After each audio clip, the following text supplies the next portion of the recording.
நேச உறவுகள் அனைவருக்கும் வணக்கம். ஒரு மாணவன் எப்படி இருக்கணும் அப்படின்றதுல ஒரு ஆசிரியருக்கோ இல்லை பெற்றோர்களுக்கோ இருக்க வேண்டிய நிதர்சனமான சந்தேகம். இந்த சந்தேகம் ஒரு மாணவனுக்கே வந்து அந்த மாணவன் சாக்ரட்டிஸ் கிட்ட கேட்குறான், ஐயா, ஒரு மாணவன் எப்படி இருக்கணும்னு நினைக்கிறீங்க? அதற்கு சாக்ரட்டிஸ் சொன்னாரு, மாணவன் என்பவன் கொக்கை போல இருக்கணும், கோழியை போல இருக்கணும், உப்பை போல இருக்கணும், உன்னை போலவும் இருக்கணும் அப்படின்னு சொன்னாரு. மாணவனுக்கு ஒண்ணுமே புரியல. கொஞ்சம் விளக்கமாக சொல்லுங்களேன் ஐயா அப்படின்னு கேட்டான். கேட்ட உடனே சாக்ரட்டிஸ் சொல்ல ஆரம்பிச்சாரு, கொக்கு ஒற்றை கால்ல நீண்ட நேரம் பொறுமையாக நின்றுகிட்டு இருக்கும். மீன்கள் வந்த உடனே விரைந்து செயல்பட்டு பிடிச்சிரும். அதே மாதிரி ஒவ்வொரு மாணவனும் சரியான வாய்ப்பு கிடைக்கும் போது அதை பயன்படுத்தி அவனோட அரிய செயல்களை கண்டிப்பா செஞ்சு முடிக்கணும். வாய்ப்பை தவற விடாம பயன்படுத்துறவன் சிறந்த மாணவனா அங்க நிக்கிறான்.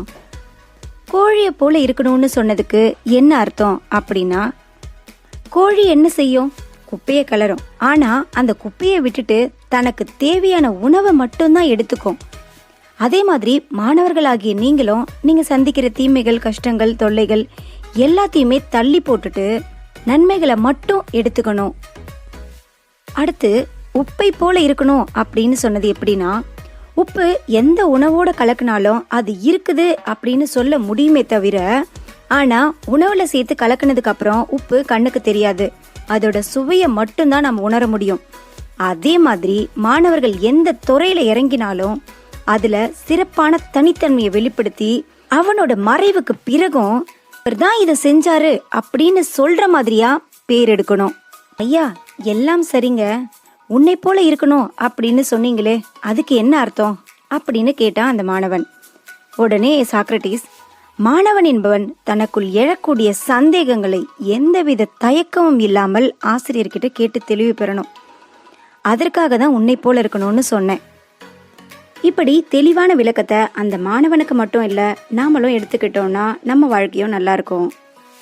அது மட்டும் இல்லாம சாக்ரட்டிஸோட இறப்பை நினைச்சு பார்த்தா கலங்காத கண்கள் கண்டிப்பா இருக்க முடியாதுங்க. ஏதென்ஸ்ல இளமையில ராணுவத்துல வேலை பார்த்துட்டு அடுத்து தன்னுடைய கேள்வி கணைகளை தொடுத்து சந்தேகம்னு சொல்லி இவர் கேட்ட கேள்விக்கெல்லாம் அந்த அரசாங்கம் பயந்து எங்க புரட்சியாளரா மாறிடுவானோ அப்படின்ற பயத்துல சிறையில் அடைச்சிட்டாங்க.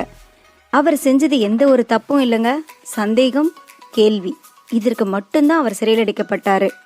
அவருடைய நண்பரும் மாணவருமான கிரிப்டோ அவர்கிட்ட கேக்குறாரு, இந்த சிறையிலிருந்து தப்பிக்க நிறைய வழி இருக்கு, தப்பிச்சிடலாம் அப்படின்னு கேட்டதுக்கு அப்புறமும், நான் இன்னைக்கு தப்பிச்சிட்டேன்னா சாக்ரட்டிஸ் தப்பிச்சிட்டான் அப்படின்றது மட்டும்தான் இந்த நாட்டு மக்களுக்கு தெரியும். ஆனா இதுவே நான் இறந்துட்டேன்னா அவர் என்ன தப்பு செஞ்சாரு, அவருக்கு ஏன் மரண தண்டனை விதிச்சாங்க, ஏன் அப்படின்னு ஒன்னு இல்ல திரும்ப 1க்கு 1000 பேர் கேள்வி கேட்டுக்கிட்டே வருவாங்க. சந்தேகமும் அதுக்கு உண்டான கேள்விக்கும் கண்டிப்பா பதில் கிடைக்கணும். அப்பதான் அறிவு பசிக்கு சரியான உணவு கிடைக்கும். இந்த கோப்பையில இருக்க விஷயத்தை நான் குடிச்சதுக்கு அப்புறம் கூட நான் எதையாவது கண்டுபிடிக்கணும் அப்படின்ற சிந்தனை கண்டிப்பா எனக்குள்ள இருந்துகிட்டு தான் இருக்கும் அப்படின்னு சொல்லிட்டு தான் அவர் அந்த விஷயத்தை குடிச்சிட்டு உயிர் விட்டாரு. தன்னோட மரணத்தை பத்தியும் சாக்ரட்டிஸ் சொன்ன வார்த்தைகள், மரணத்தை பற்றி நீ கவலைப்படாதே, நீ இருக்கும்போது அது வராது, அது வரும்போது நீயே இருக்க போவதில்லை, பிறகேன் கவலை. அவரோட வார்த்தைகளை கண்டிப்பா நாம மதிக்கவும் செய்யணும். நாமளும் நம்மளோட வாழ்க்கையில சிறந்த மாணவரா மட்டும் இல்லாம ஒரு தலை சிறந்த மனிதராகவும் வாழறதுக்கு வழியை பின்பற்றணும் அப்படின்னு சொல்லி இந்த கதையை நான் முடிச்சுக்கிறேன். உங்களுக்கு இந்த கதை பிடிச்சிருந்ததுன்னா சப்ஸ்கிரைப் பண்ணுங்க, லைக் பண்ணுங்க, மறக்காம உங்க ஃப்ரெண்ட்ஸ் அண்ட் ஃபேமிலிக்கு ஷேர் பண்ணிடுங்க. அடுத்த துளிகள்ல மீண்டும் அடுத்த சிந்தனையோட உங்களை நான் சந்திக்கிறேன். வணக்கம்.